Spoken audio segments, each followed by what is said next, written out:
of the United States of America and to the republic for which it stands, one nation, under God, indivisible, with liberty and justice for all.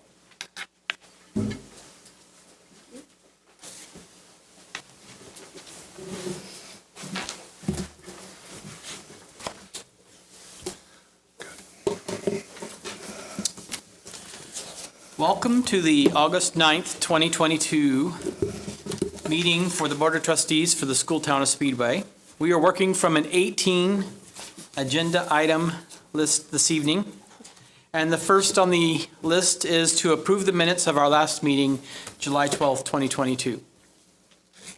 Mr. President, I move that we approve the minutes. Thank you. I'll second. Thank you. Is there any discussion on approving the minutes? Would all those in favor of the approval of the minutes please signify? That passes unanimously.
The second agenda item this evening is to conduct a public hearing on the 2023 capital projects plan.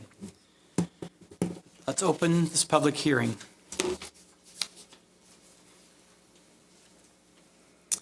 Having no public comment, we will close the hearing for the 2023 capital projects plan. The third agenda item this evening is to adopt the 2023 capital projects plan.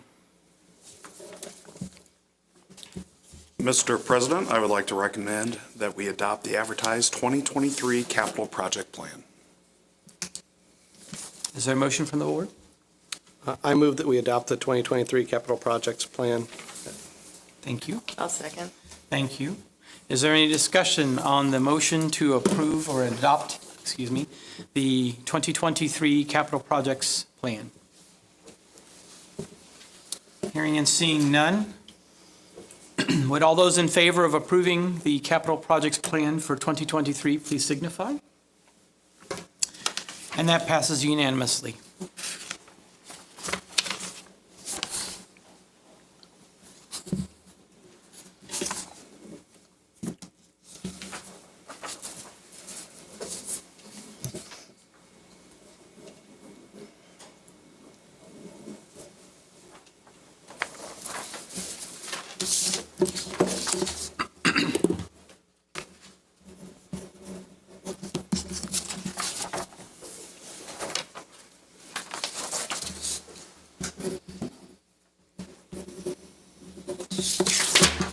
Oops. Sorry.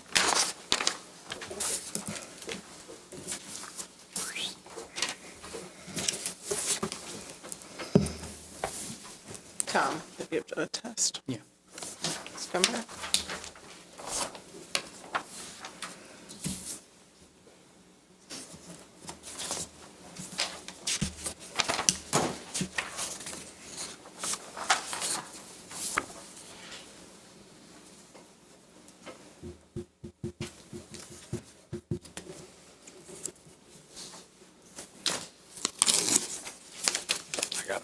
The fourth agenda item this evening is a report of the state assessments from 2022 from Mr. Disney.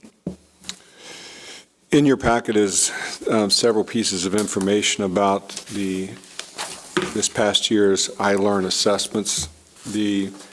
I'll walk through some of this information so that it's better understood. In the first thing in your packet is a language arts for our grades 3 through 8. The passing percentage of those at each school. It breaks it down by each school.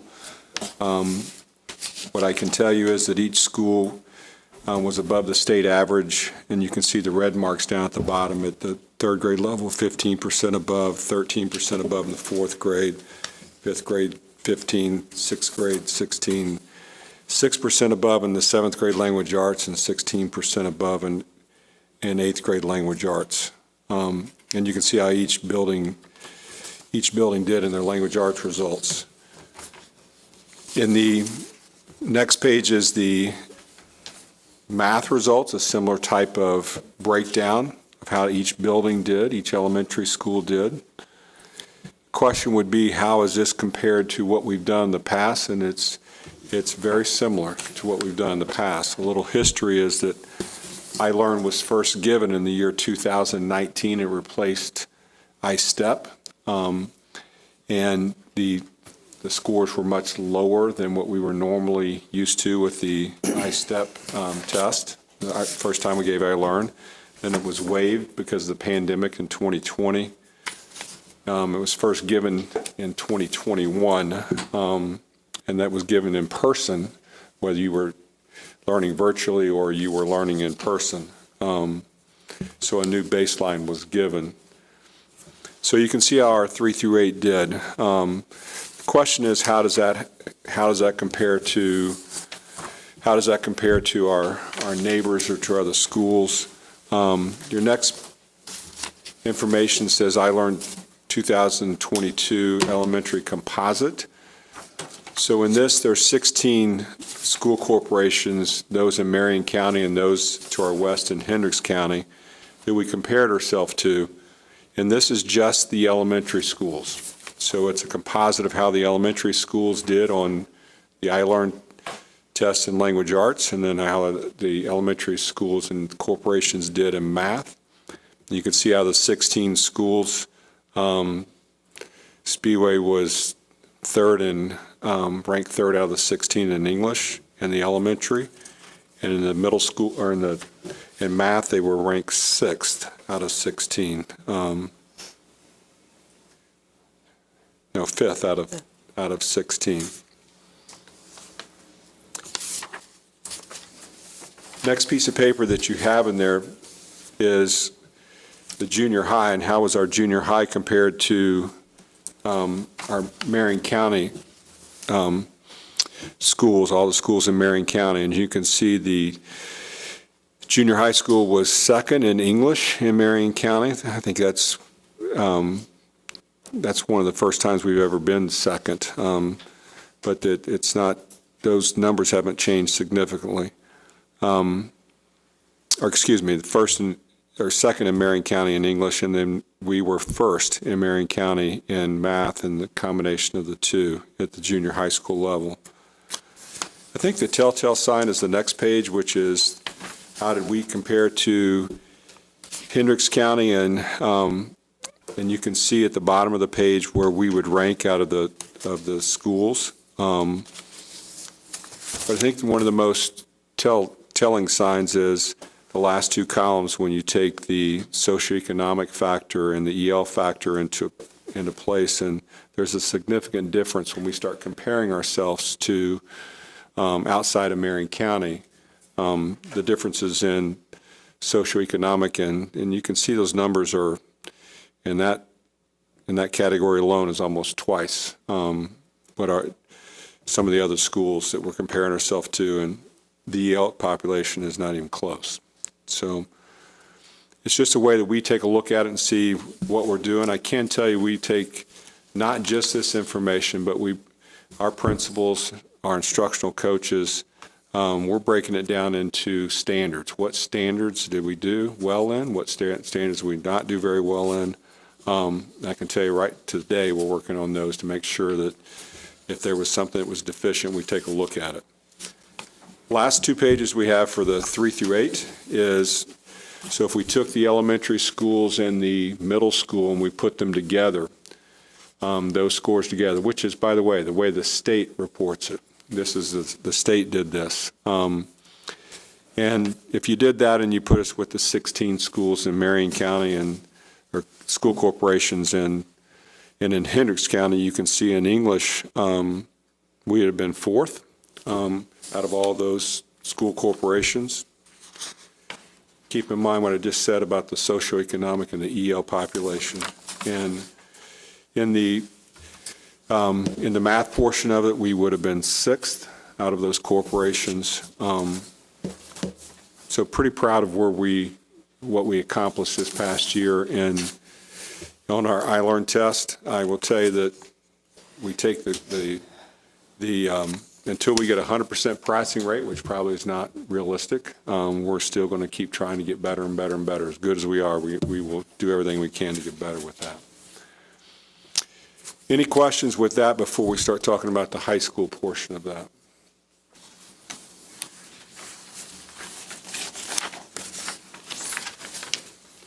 This evening, we're joined by Mr. Claiborne, the high school principal, and Mr. Borm, the director of guidance at the high school, and they're going to talk about the iStep and iLearn at the high school level and then the AP scores. So, Mr. Claiborne, would you join us, please? Thank you for having me here tonight. I'll start off with our biology iStep and iLearn. On the page that you have there, you can see the gradual but consistent growth that our freshmen and sophomores have shown on this biology test. As Mr. Disney said, this was the iStep up until 2018 and then switched over to iLearn with the rest of the state. And with that came some additional difficulty and complexity in the type of skills that the students are asked to show. And a lot of people were concerned about that. Honestly, I was really confident. Mr. Hurston is our freshman biology teacher, and I believe that once we start asking students to go deep into the skills and increase complexity rather than wide as far as memorizing a certain number of facts or that kind of thing, that our students would show how much they do understand and not just what they memorize. And you can see year by year now to be from there 377th in the state just a few years ago to 10th in the state and above the state average by 24.2%. Just a fantastic effort by Mr. Hurston and our entire science department. The next page there has our spring 22 SAT results, and I've given an additional paper to Mr. Disney to help put this in perspective because, frankly, we don't have a whole lot of the information, the perspective that we usually have around these. I can say that we're very proud of our teachers and students. You can see of students that passed both in the state, we are 22 percentage points above. That's using the college readiness benchmarks set by the College Board of 480 for evidence-based reading and writing and 530 for that math benchmark.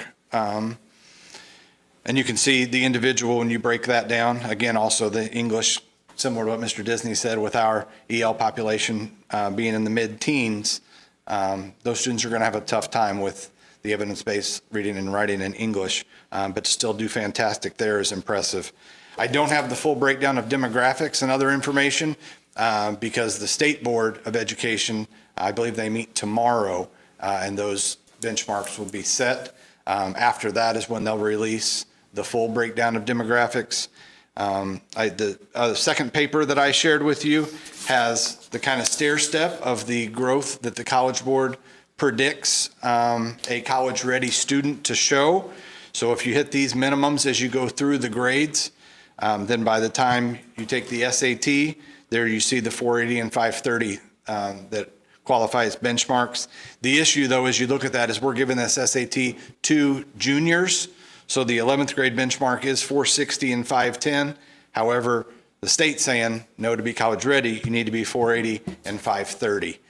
So they're, I think, trying to reconcile that a little bit. They'll have a benchmark for accountability purposes that will look closer to the grade 11 benchmark. So we'll have a significant higher number of students showing to pass. And then any student that takes either on our school day SAT or later, if they take it and meet the state benchmarks, that can count as their graduation pathway. So it's a little bit confusing, but the bottom line is we did a fantastic job preparing our students for this test, and I think that that shows that they will be prepared for whatever challenges they take on after high school.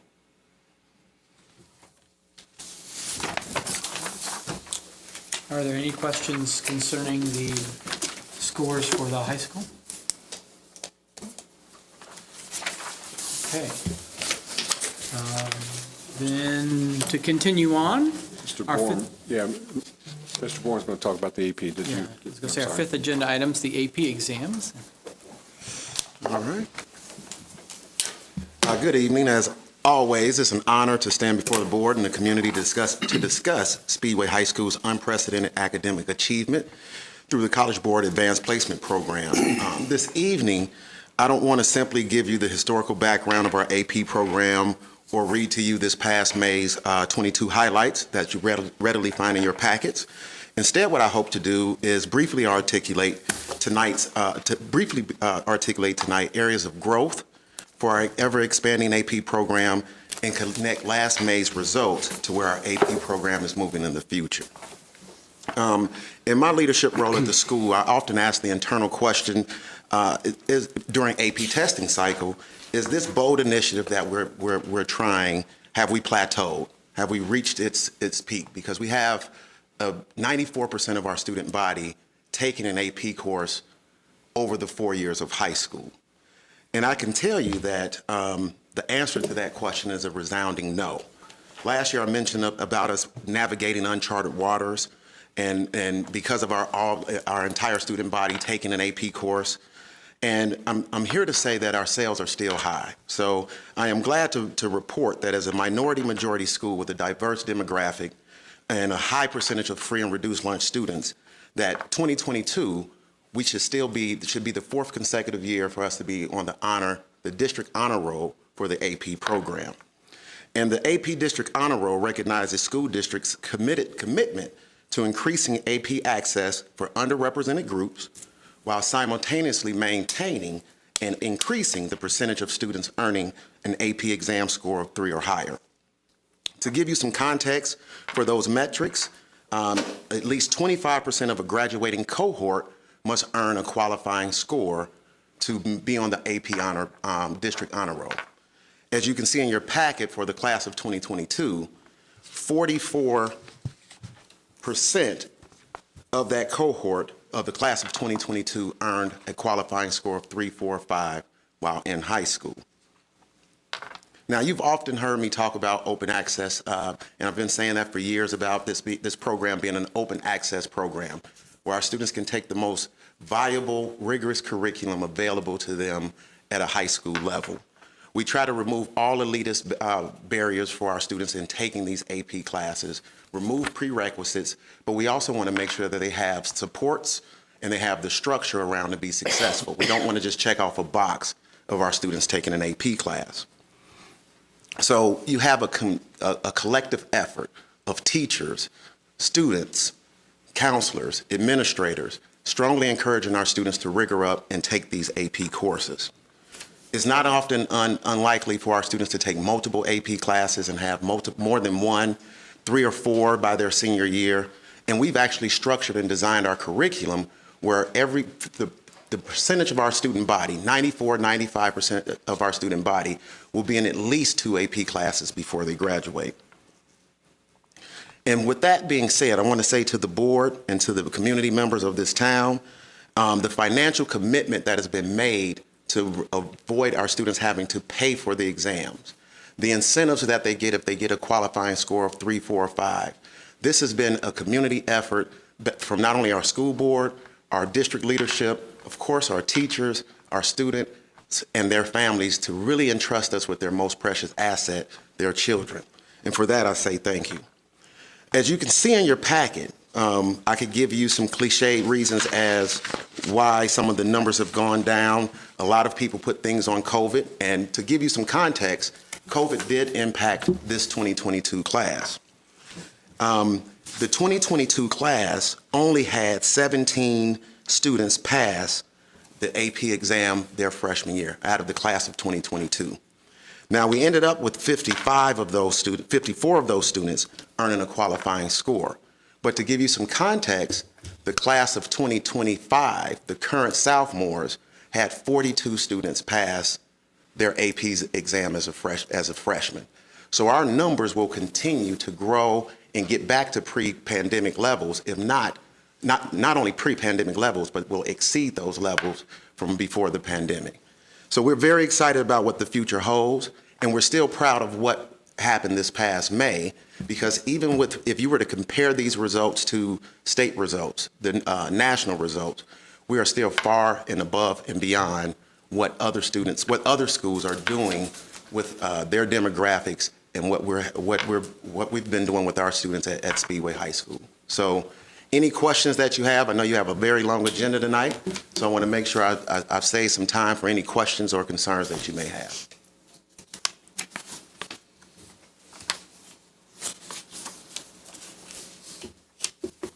Any questions from the board? That's awesome. Thank you so much for sharing this information with us. Thank you. Appreciate your time. Yes, keep up the good work. Thank you.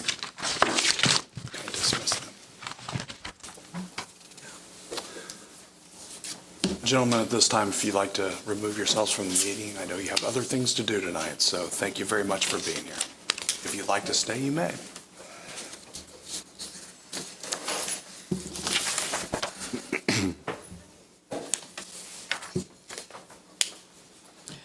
Our sixth agenda item this evening is an enrollment update for the 22-23 school year. The enrollment update in your packet is as of 4 o'clock this afternoon, and it changes almost hourly. The spreadsheet that you see indicates that we have 1,803 students at Speedway schools at this time. Right now, we have one class of 24 students in our school corporation, 3 classes with 23, 2 classes with 22, and 4 classes with 21, 3 classes with 20. And this is in our elementary schools, which is about 76% of our elementary classes having 19 students or less. One of the things that I would point out to you is our kindergarten class may be the biggest class that we've had since I've been here.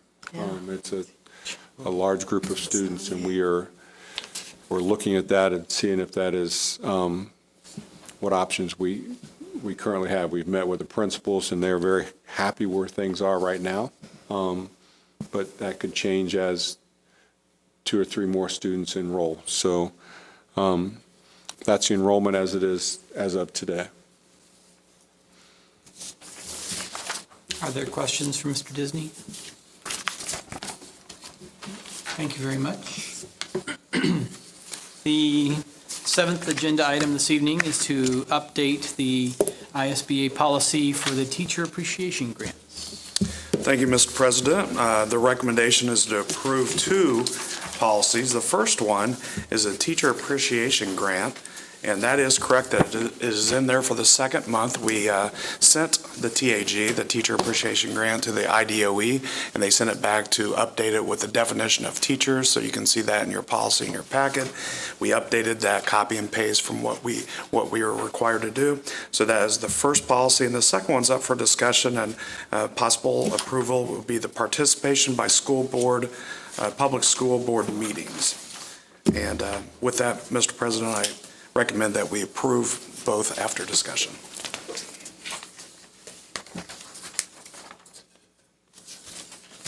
I move that we approve both policies. Thank you.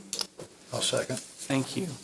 Is there discussion, let's take this piece at a time. Is there discussion about the teacher appreciation grants, the correction that we needed to make?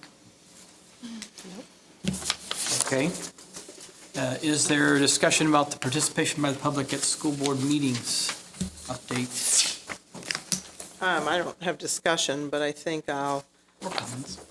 I would comment to at least get kind of on the record and out there for the public that you may not be aware that there is a procedure if you would wish to come to a board meeting. We would love to have you come to a board meeting and participate or talk to the board. And so if that's something you're thinking about doing, you want to get a hold of the superintendent's office and figure out how that works. And it's not much more than signing up and signing in specifically for the item that you would wish to address. But you can only come and talk about items on the agenda, which means you need to know what the agenda is. And you can't just show up and talk about something. And that's not us, like, saying that this is state law, and it's very carefully regulated how this works. And so we've had a policy. We had to amend it because there were some changes that the legislature made. And it just, rather than having you come and be unhappy, come figure out how it works. And then we would love to hear from any of the public who would like to come and speak to us. Any other discussion or commentary concerning the participation school board policy? Hearing and seeing none, would all those in favor of approval of the motion to approve both school board policies, teacher appreciation grants, and participation by public, please signify. And that passes unanimously.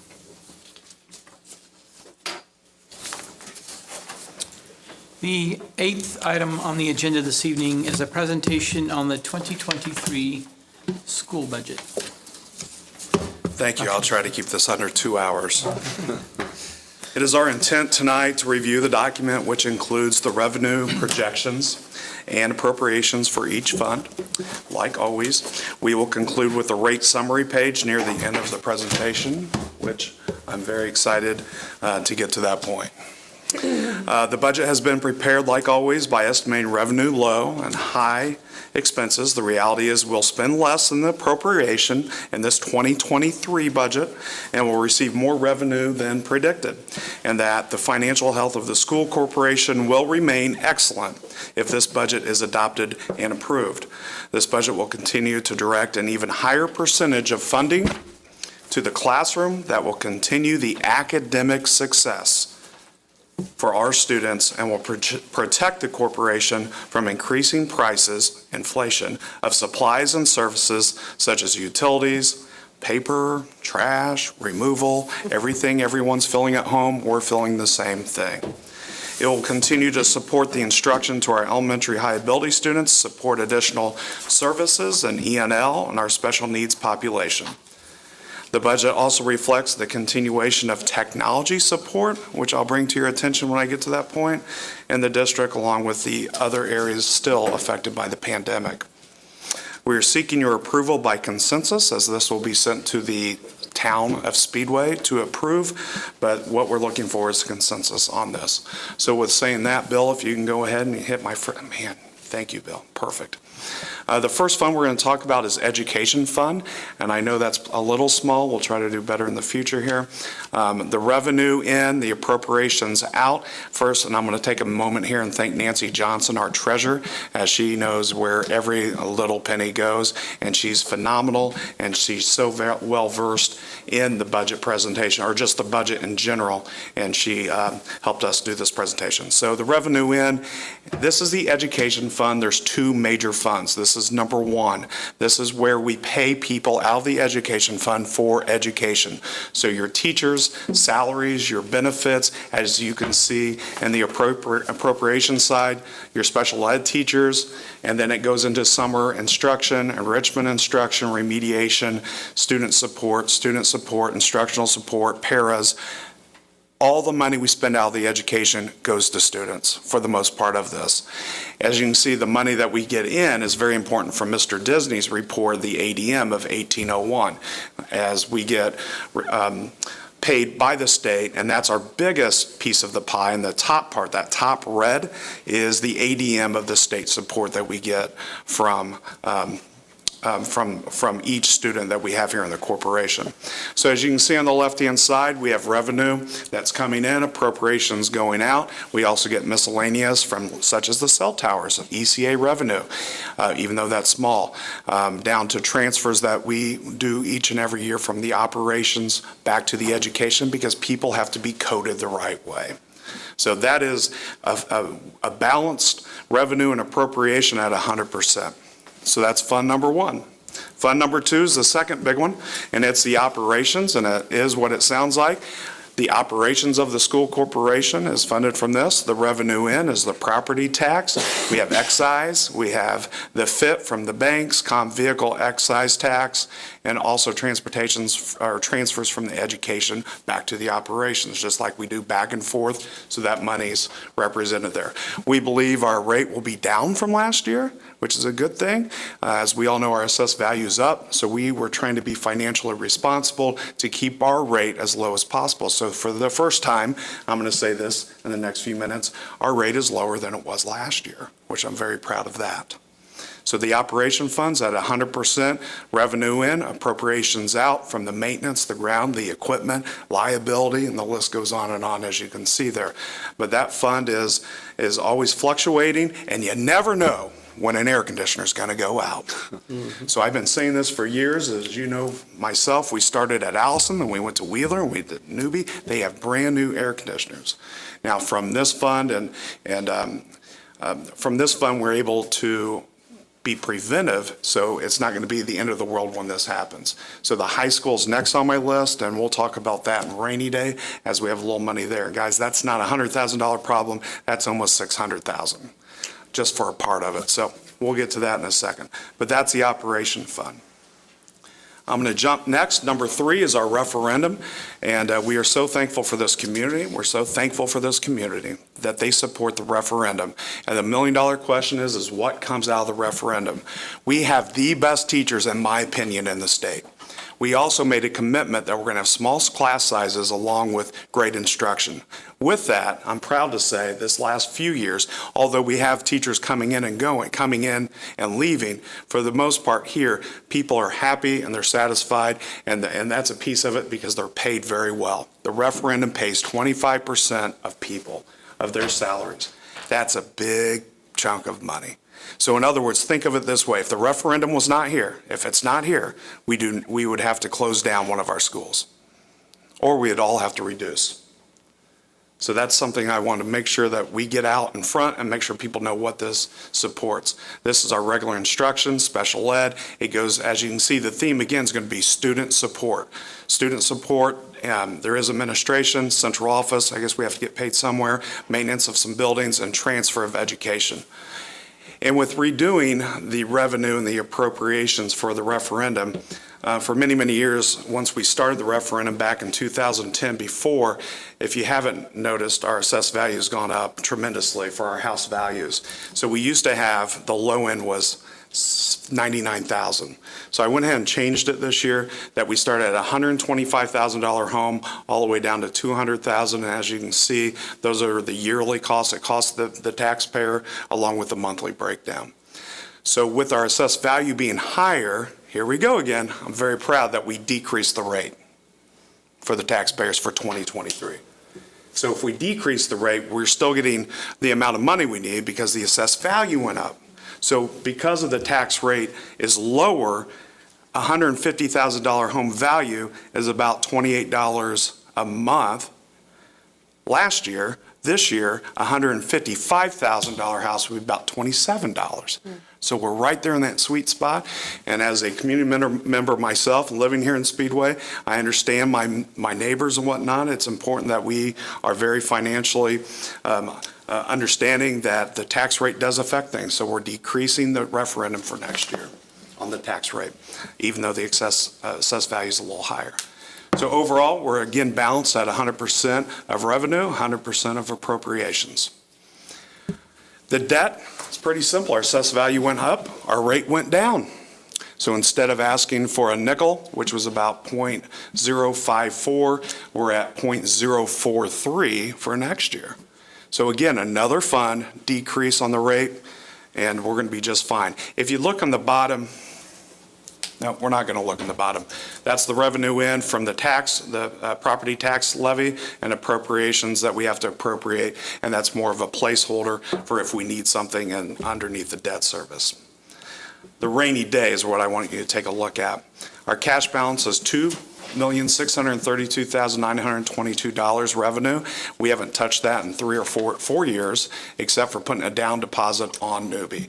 Newbie's going to come off the tax rate, the debt fund, in 2024, that January.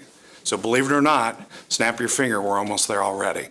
And then we'll go back to our normal tax rate at 0.001, less than a penny on that. I went ahead and went preventive on this.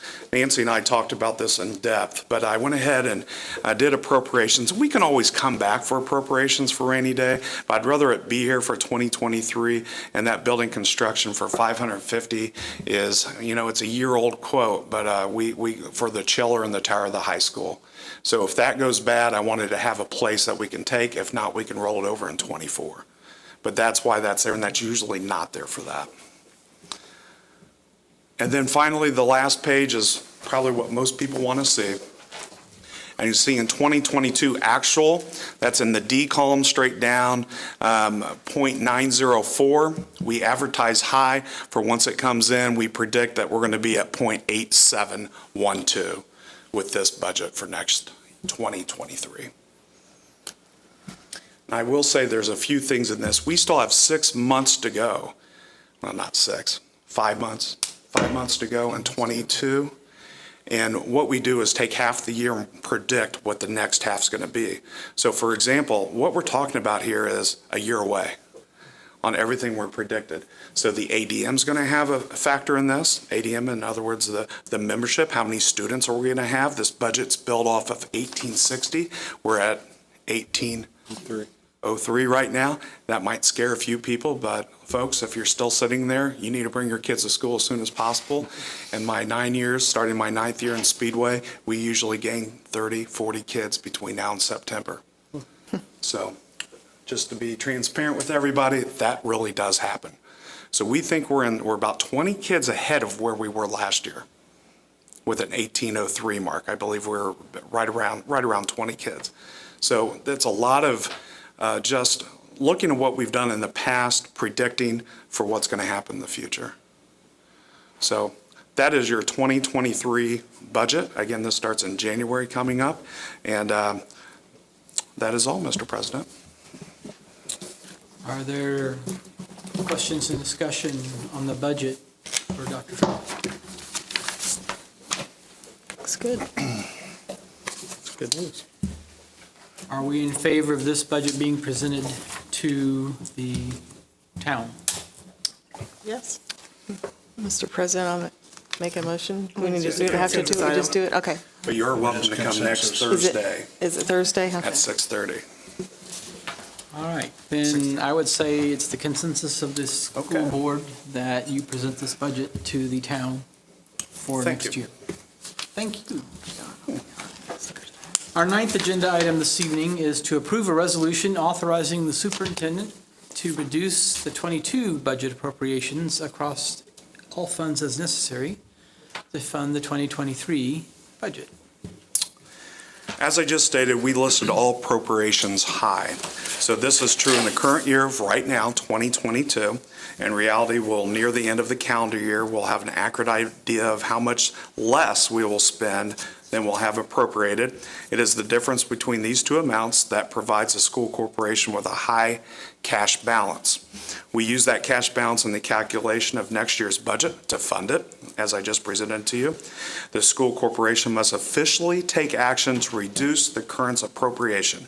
As this generally happens in late December, it's always right around Christmas, when the board meeting is not scheduled, we ask the board to adopt the resolution authorizing the treasurer, Nancy Johnson, and the superintendent to reduce appropriations in the 2022 not spent funds to the extent necessary to fund the 2023 budget.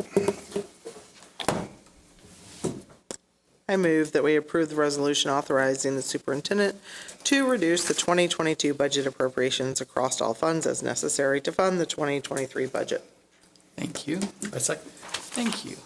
Is there discussion or commentary on this resolution? Hearing and seeing none.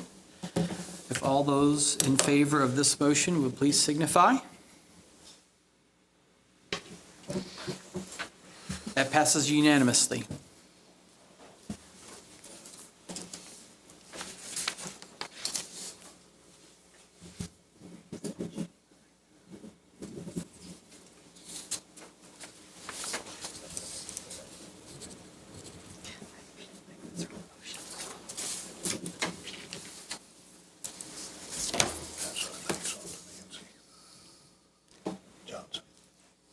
Will do.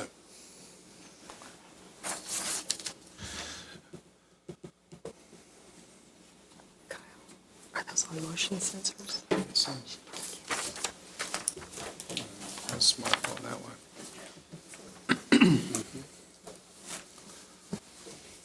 I'll get that to you.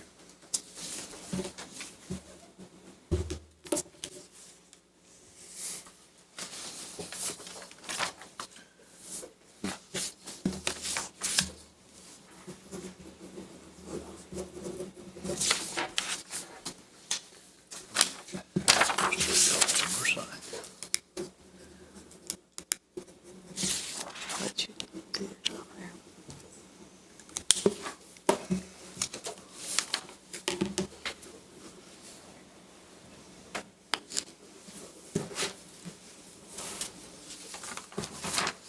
Thank you. The 10th agenda item this evening is to approve paraprofessional and substitute teacher hourly rates for this academic year. Jeez. Mr. President, it's my pleasure to give you this recommendation, and the next one also, the next agenda item, to approve a $1 increase for paraprofessionals and substitute teachers' hourly rates. That will bring our paraprofessional assistants to $15 an hour and substitute teachers at $14 an hour or $98 a day. Thank you. Yes. I'll move that we approve the paraprofessional and substitute teacher hourly rates. I'll second. Thank you. Is there discussion or questions concerning this motion? What's that last column? What's the I? Increase? Increase. That makes sense. Is this, Nancy, put that in there. Yeah. It's like- Oh. Any other questions or comments? All right, would all those in favor of this motion please signify? That passes unanimously. The 11th agenda item this evening is to approve the food service employees' 22-23 wages and salaries. It is also my pleasure to recommend the approved wage as listed in the closed listing of cafeteria employees. The recommendation is a 95-cent increase to each pay level, making our minimum starting wage at $15. Employees hired prior to 1/1/22 will have a $1 increase, as you can see in the different columns of years' time experience. Thank you. okay. I move that we approve the food service employees 22-23 wage and salaries. Thank I'll you. second. Thank you. Is there are there questions or discussion on this issue? Hearing and seeing none. If all those in favor of this motion to approve the food service employees' wages and salaries for this year, would please signify. And that passes unanimously. The 12th agenda item this evening is to approve the extended contracts. Mr. President, the recommendation is to approve the following extended contracts, as has been done the previous year, and there's one addition. Mr. Joe Smith for 5 days, Chuck Bennett 5 days, Misty Davenport 5 days, Sarah Ackerman for the innovations class 1 period. And we had a problem with the P class, so I'm recommending that we extend the contract for one period for Brady Nyland. Thank you. Mr. Yes. President, I'll make a motion to approve the extended contracts as presented. Thank you.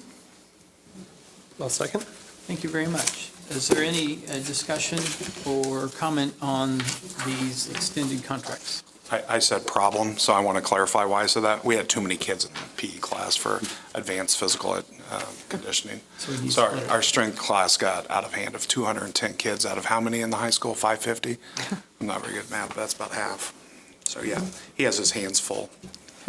Is that just during the normal day, so he loses his prep, or is So that then- is that a 0 hour? Kind of the same or- as Sarah Ackerman, so he's running strength classes periods 1 through 7, and he'll be paid for that. So that was through an agreement with him and I, and that's where that comes from. We had to buy an aid, or not buy, we had to get an aid also that you'll have later in your recommendation. The problem was 210 divided by 7. I mean, that's still 30-some kids in a class. So safety issues will be the reason why Mr. Disney will talk about that in a second. But that's just during the normal 1 through 7? Yes, It's not, it's 1 through 7, yes. He has a lunch. we let him have lunch. He's high energy, I don't yeah. Wow. He's doing a great job. Any other discussion or questions? All those in favor of approving the extended contracts? That passes unanimously. The 13th agenda item this evening is to discuss the renewal of the public question in 2023. Mr. President, our referendum runs through 2023, so that's the end of the budget that I just presented to December of 2023. At that point in time, it's time to have this discussion. If we want to start assembling our strategic team, our legal team, our financial side of this, if we do want to do that, and now's the time to have a little discussion about that today, then we'll probably be putting all that together for the next 2, 3, 4 months, then come back to do the legal side of that. If the answer is through the discussion that we can, consensus, we do not want to do that, then I need to start making some major changes. So that is why it's on the agenda item for discussion. When would this question go before the public? May of 2023. Thank you. I would say after some of the presentations that we've had tonight, it's going to be very critical that we move along with the referendum in 2023. I think it has a significant impact on our ability to provide services to our student population.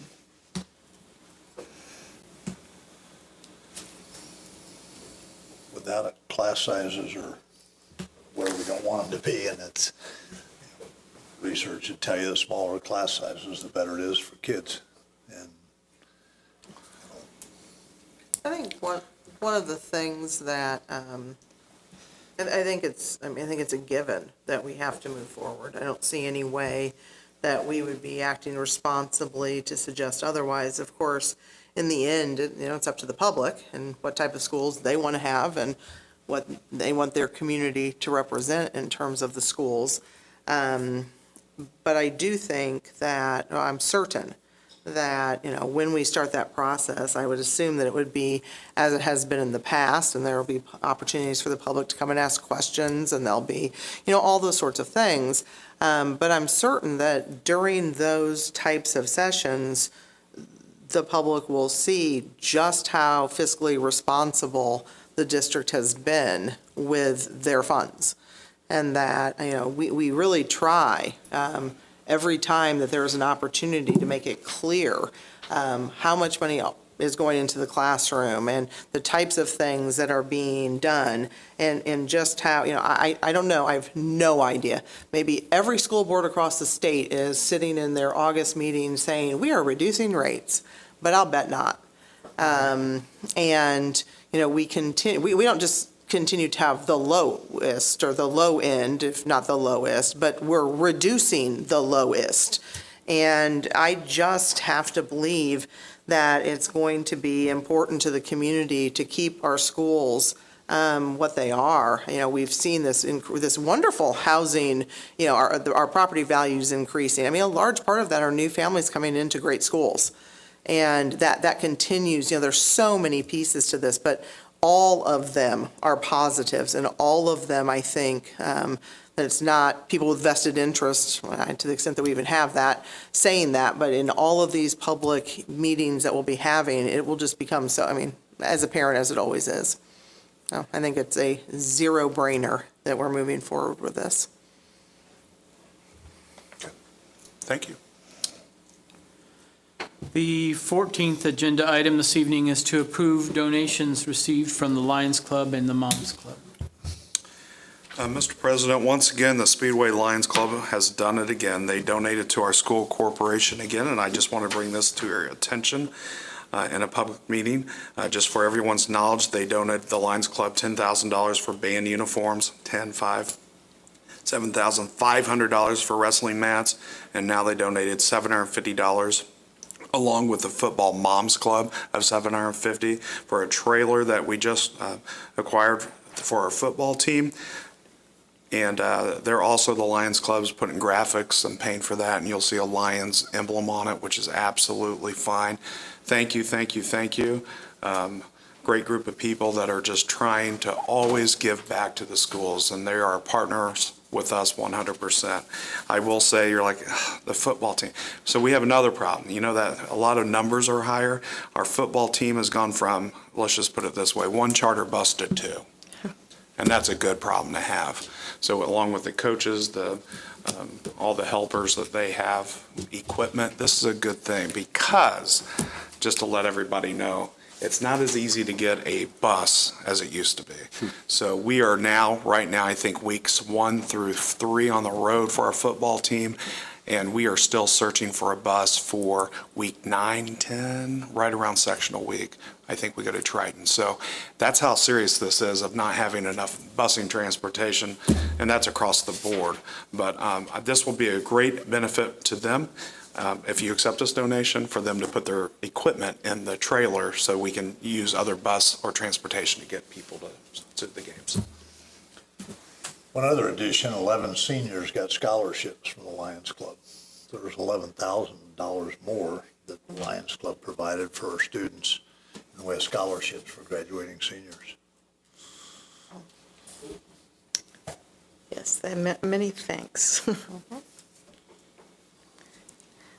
I'll make a motion that we approve these donations for sure, and again, with great thanks to the Lions and the Moms for their efforts as well. Thank you. I'll second. Thank you. Is there other discussion or commentary on the donations and the approval thereof? Would all those in favor of accepting the donation from the Lions Club and the Moms Club, please signify. That is accepted unanimously with great thanks. The 15th agenda item this evening is an acknowledgement of the grants received by Speedway schools in a total of $460,565.24. The 16th agenda item this evening is the personnel report. Mr. Disney. I want to start with the personnel report with telling you how blessed we are here in Speedway to have a full teaching staff as we speak. All of our para positions are filled. We're down 2 cafeteria people that we're searching for and some maintenance people, but other than that, we're fully staffed, and I can tell you that's not the same in many corporations around us. There's a lot of people that are going to be recommended tonight on the personnel report, and part of that is the beginning of the year. It's the time we fill many of our coaching and sponsorship positions. In your packet that we get at the beginning of the year is a list of all those people that are taking positions for us. And in that packet, if an employee is new to us and one of these positions are listed in blue ink, the employee in our corporation filling one of those positions listed in green ink. all employees new to our corporation have an application in your packet. So if we bring somebody in that is new to our corporation, I will give you their application packet so you can see who those people are. And with that, I will go down through the personnel report, and that is, there's one resignation, and that is Dan Maple has resigned his position as the athletic director at Speedway Junior High School and also the assistant track coach at Speedway Junior High, and you will see why later on in the report. Under the employment, Brady Nyland has moved from a stipend position to a teacher position. And he is the person that is mentioned earlier that's running our extremely popular phys ed class at the high school. Jessica Johnson is being recommended as a temporary teacher contract. She's working at the junior high school. Jessica Williams, a science teacher, is recommended at Speedway High School. Jessica is a Speedway graduate. Lene Casey, a temporary teacher contract for Wheeler Elementary School, and I could tell you this, we're very happy to have her because the person we had in line to do that position got injured a week before school started, and we're lucky to find Lene, who comes with us to us, as you can see in the packet, with many years of experience teaching. Derek Hoover, who's going to be our new technology person. He started on Monday of this week. Dan Maple is being recommended as the assistant athletic director at Speedway High School. Trevor Long is being recommended as the athletic director at Speedway Junior High School. Jeremy Parker is one of the persons that were mentioned by Dr. Trebley earlier, and he's being recommended as assistant football coach at Speedway High School, but he will also be working as a para at Speedway High School starting on Monday. Paraprofessional. Kyle Linville, another one of our Speedway graduates, is being recommended as an assistant football coach at our high school.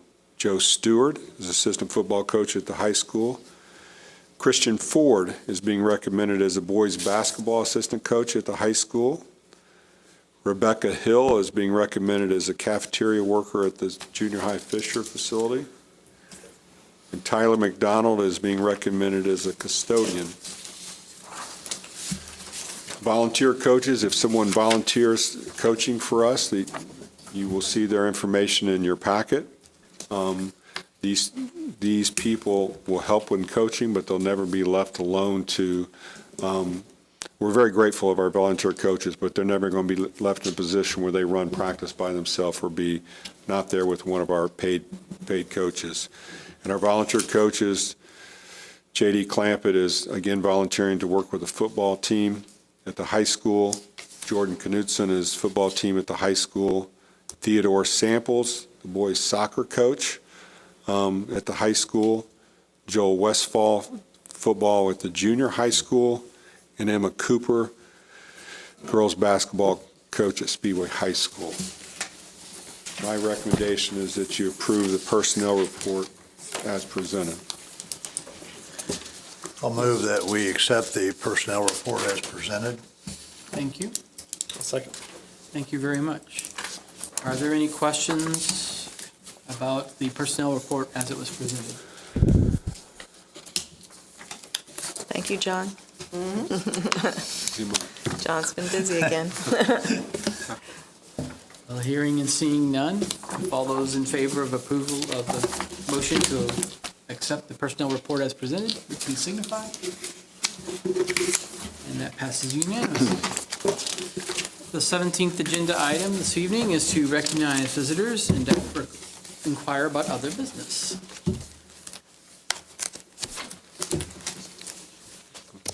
No other business. No other business. Thank you for being here. The 18th agenda item is for us to adjourn from here and to go approve claims.